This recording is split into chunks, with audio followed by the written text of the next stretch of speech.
Teori basis data 2, bab 1, review database 1. Kemudian untuk pokok pembahasannya, 1.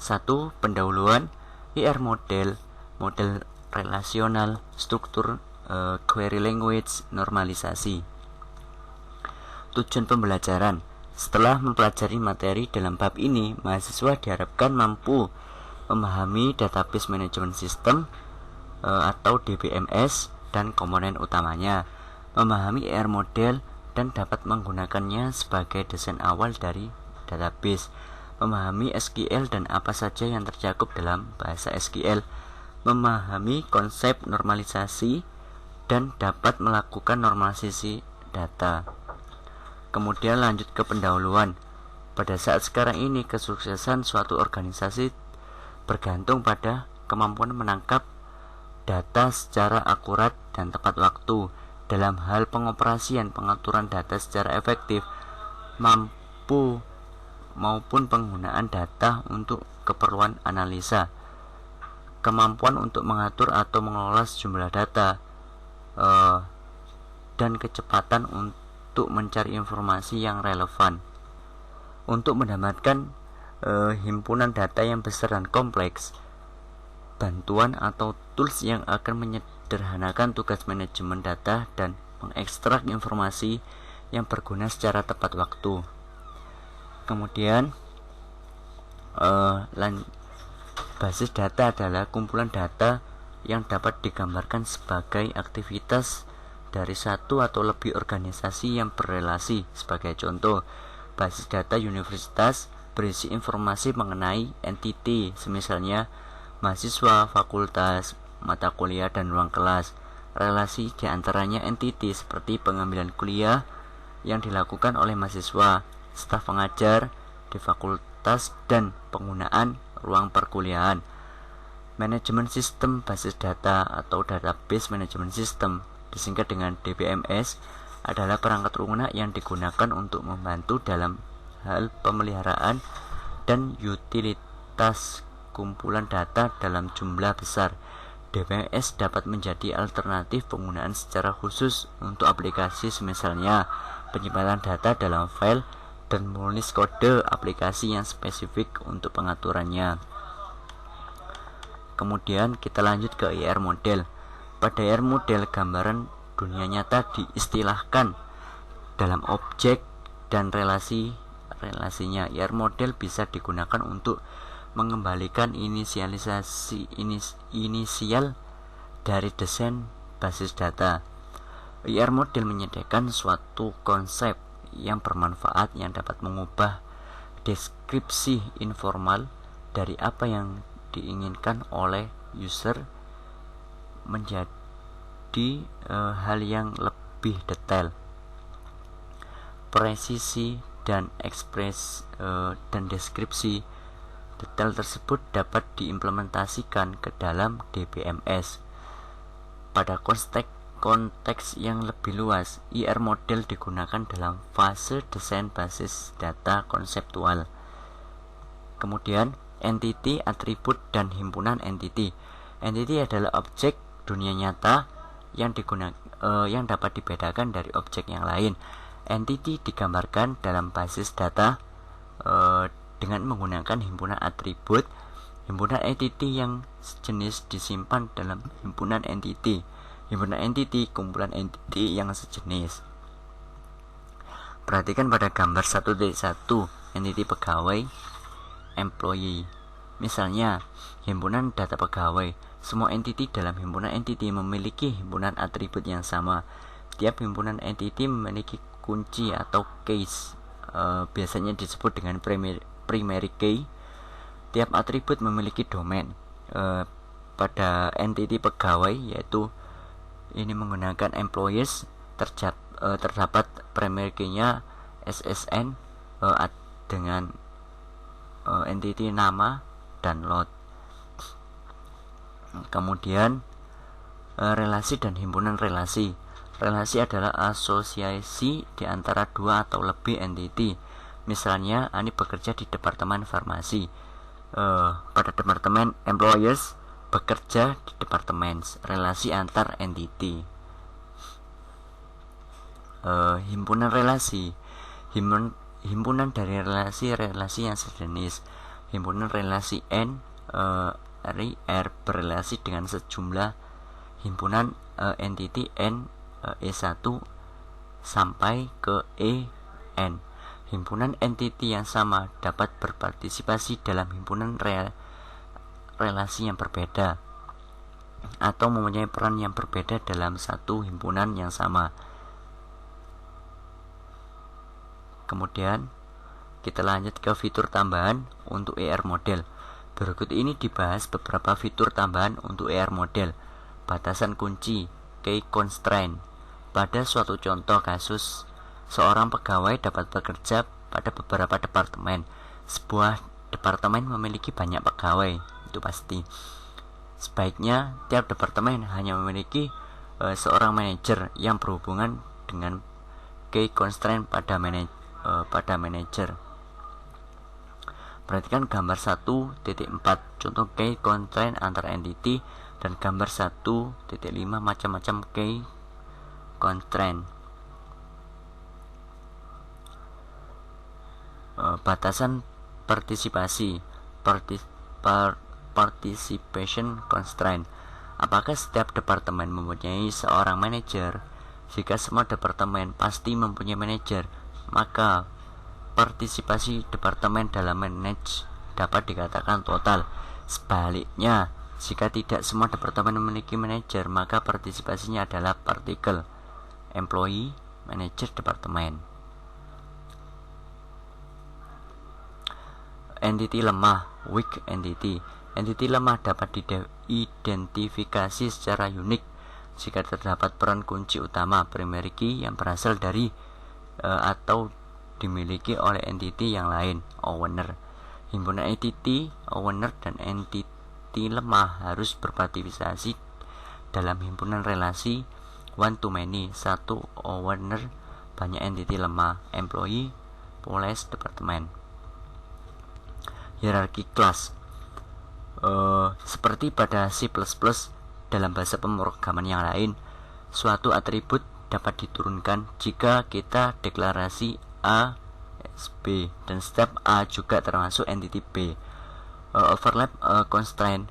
Bolehkah seorang pegawai mempunyai status sebagai pegawai dengan hitungan gaji per jam sama halnya seperti pegawai dengan perjanjian kontrak? Boleh atau tidak? Covering constraint. Apakah setiap entity employee juga merupakan entity hourly IMP atau kontrak IMP? Alasan mengapa ISA. Hierarki gambar 18 merupakan hierarki kelas. Alasannya untuk menambahkan deskripsi atribut yang lebih spesifik pada subkelas, untuk mengidentifikasi entity yang berpartisipasi dalam suatu relasi. Agregasi digunakan pada saat kita perlu memodelkan apa saja yang terlibat dalam suatu himpunan relasi. Agregasi memperbolehkan kita untuk memperlakukan suatu himpunan relasi sebagai himpunan entity untuk tujuan partisipasi dalam relasi yang lain. Gambar berikut menunjukkan bahwa monitor adalah relasi yang distinct atau tidak boleh sama dengan deskripsi atribut. Juga dapat dikatakan bahwa tiap sponsorship dimonitor oleh seorang pegawai. Berikut gambaran contoh agregasi. Terdapat project, sponsor, departemen, monitor, dan employees. Di setiap tabel memiliki PK atau primary key yang berbeda-beda. Model relasional. Basis data relasional adalah himpunan relasi. Suatu relasi adalah himpunan kolom atau tabel. Semua barisnya bersifat distinct atau unik. Sedangkan relasi itu sendiri berdiri dari dua bagian, yaitu instance tabel dengan baris dan kolom. Baris sama dengan kandidat, kolom file, degree atau arity. Skema menentukan nama relasi plus nama dan tipe kolom.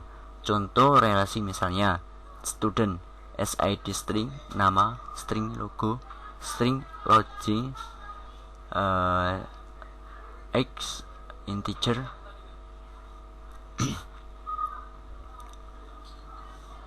Kemudian pada gambar 1.10 contoh instance dari relasi student. Pada gambar di atas contoh instance dari relasi student memiliki koordinasi 3 degree 5, semua baris bersifat distinct. Pertanyaan: apakah semua kolom dapat distance relasi juga harus distinct? Kekuatan utama dari model relation adalah kesederhanaannya, dan kelebihannya adalah dalam melakukan query atas data. Query dapat ditulis secara intuitif, dan DBMS bertanggung jawab untuk mengevaluasinya secara efisien. Kita dapat melakukan query dapat beberapa tabel yang saling berrelasi. Contohnya, pada tabel berikut, jika terdapat tabel enrolled yang berelasi dengan tabel student sebelumnya dengan key field SID. Kemudian diberikan query select dengan alias S name alias E CID from student S enrolled A, di mana where S SID E SID and A grade A. Maka tabel yang dihasilkan dari query di atas adalah S name dan E CID Smith topologi 112 yaitu mencari data student, nama student dan mata kuliah yang diikutinya yang mendapatkan nilai A. Di sini dalam penulisan sintaknya terdapat grade A. Ini berarti jika grade-nya tidak A maka tidak akan ditampilkan. Kemudian lanjut ke batasan integritas atau integrity constraint. Batasan integritas adalah suatu kondisi yang harus bernilai benar untuk suatu instan dalam basis data, misalnya batas domain. Dispesifikasi saat skema didefinisikan, diperiksa pada saat suatu relasi dimodifikasi. Intens dari relasi tersebut legal jika bisa memenuhi semua batasan integritas integrity constraint yang telah dispesifikasi. Batasan integritas juga digunakan untuk menghindari kesalahan dari entry data. Berikut akan dibahas satu persatu batasan integritas dalam model relasional. Batasan kunci primary key atau PK-nya, himpunan suatu field merupakan suatu key dari suatu relasi. Jika tidak ada dua tabel yang distinct, maksudnya yang sama, yang mempunyai nilai yang sama untuk semua key field, dan key tersebut tidak memiliki subset. Pertanyaan 2 salah. Bagaimana dengan super key? Jika terdapat lebih dari satu key untuk suatu relasi, maka salah satu dari key tersebut akan dipilih oleh DBA untuk menjadi primary key. Misalnya SID adalah key untuk relasi student. Bagaimana dengan nama? Himpunan key SID dot adalah merupakan super key-nya. Primary dan candidate key dalam SQL.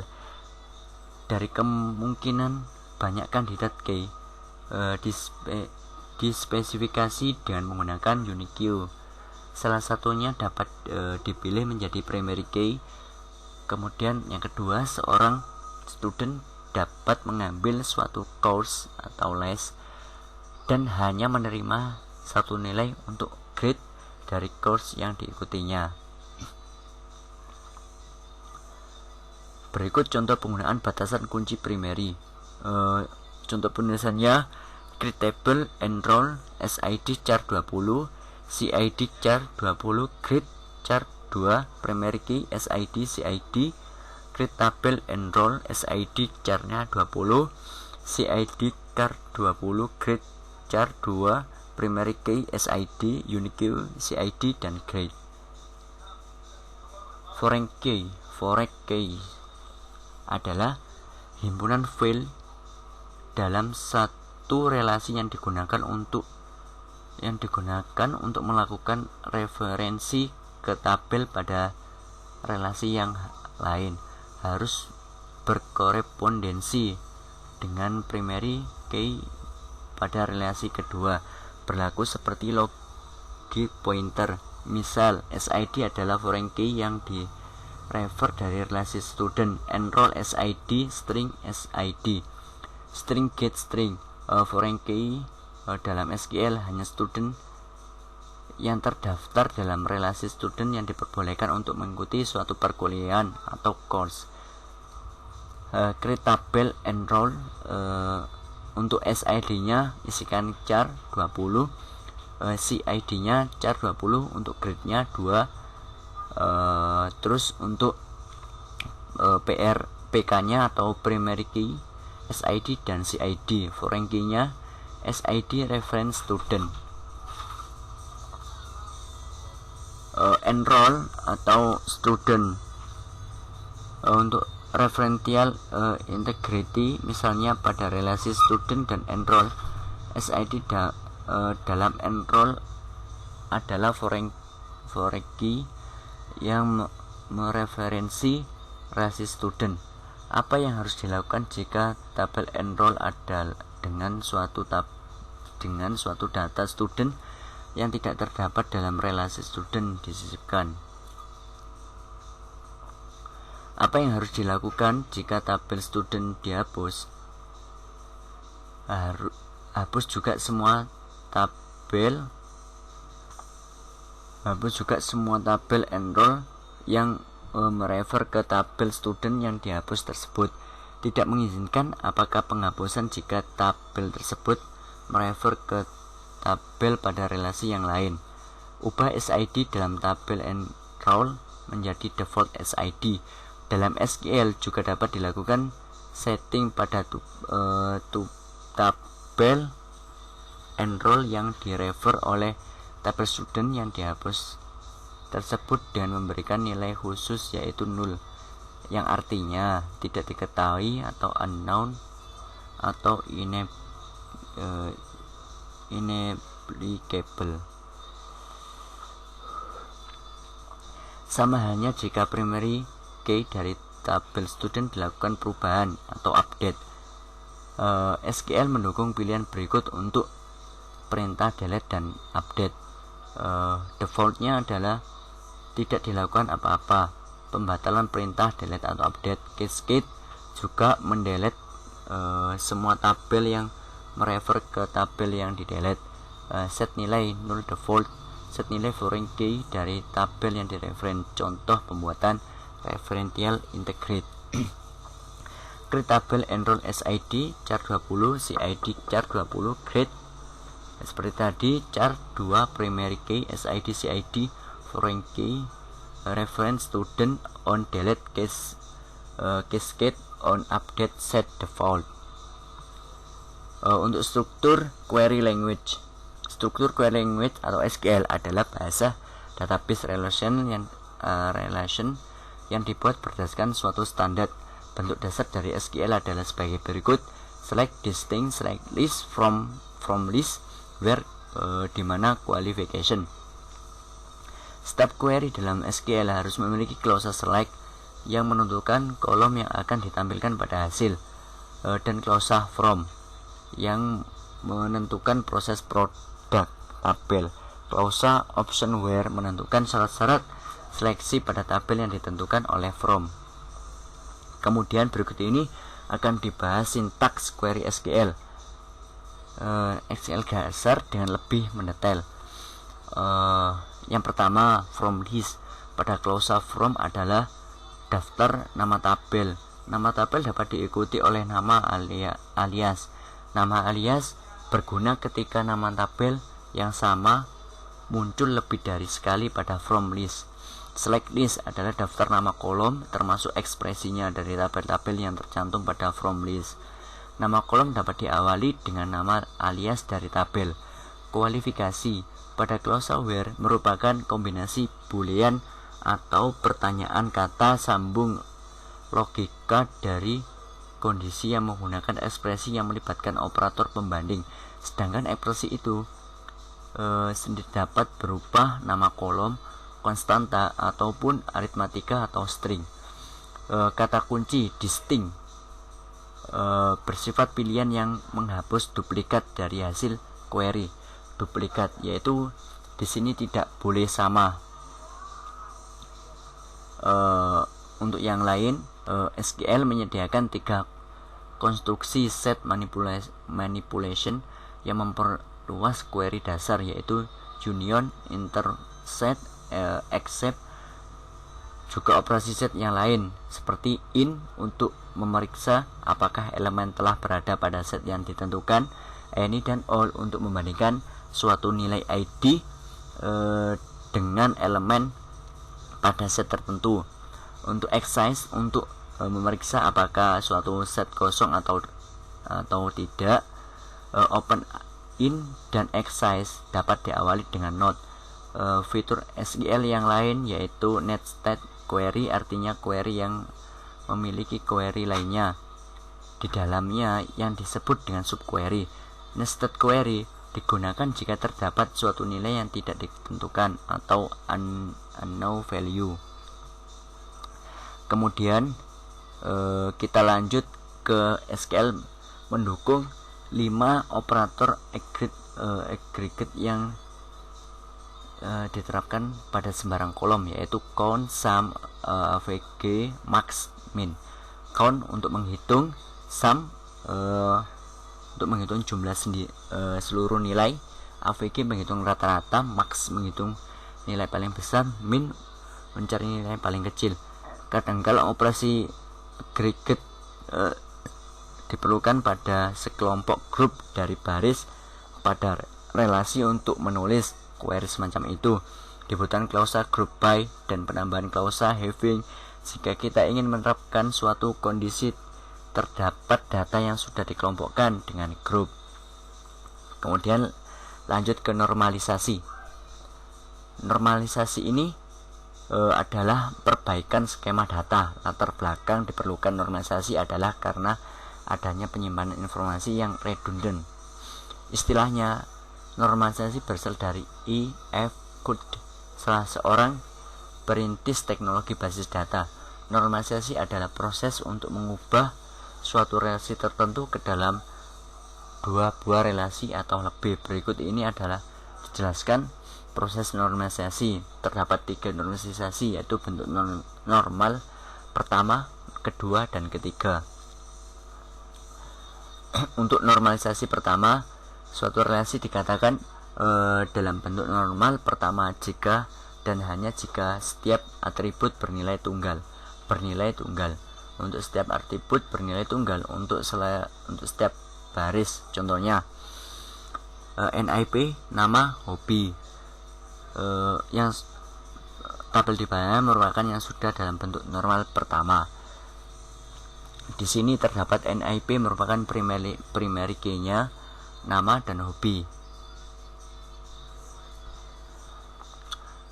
Di sini untuk nama Endang Si Permana dan Samsul terdapat 2, kemudian dijadikan 1. Untuk bentuk normal kedua, normalisasi kedua, suatu relasi dikatakan dalam bentuk normal kedua jika berada dalam normal pertama dan setiap atribut bukan kunci memiliki ketergantungan sepenuhnya terhadap kunci primer. Contohnya primer maksudnya. Sebelum bentuk normalisasi kedua terdapat NIP merupakan primary key, nama, KD mata kuliah, dan nilai. Setelah dinormalisasikan terjadilah NIP primary key, KD mata kuliah, dan nilai. Untuk namanya hilang. Untuk bentuk normalisasi ketiga yaitu 3NF, suatu relasi dikatakan dalam bentuk normalisasi ketiga jika berada dalam normalisasi kedua, dan setiap atribut bukan kunci tidak memiliki ketergantungan transitif terhadap kunci primer. Contohnya, sebelum bentuk norma ketiga terdapat kode proyek, nama, alamat. Setelah terjadi norma ketiga, normalisasi ketiga, sehingga menjadi kode proyek dan nama. Untuk nama Endang, Si Permana, dan Samsul. Sekian dari teori basis data 1. Apabila ada yang ditanyakan, silakan kirim pesan lewat email anasturmudi@gmail.com. Sekian, terima kasih. Wassalamualaikum warahmatullahi wabarakatuh.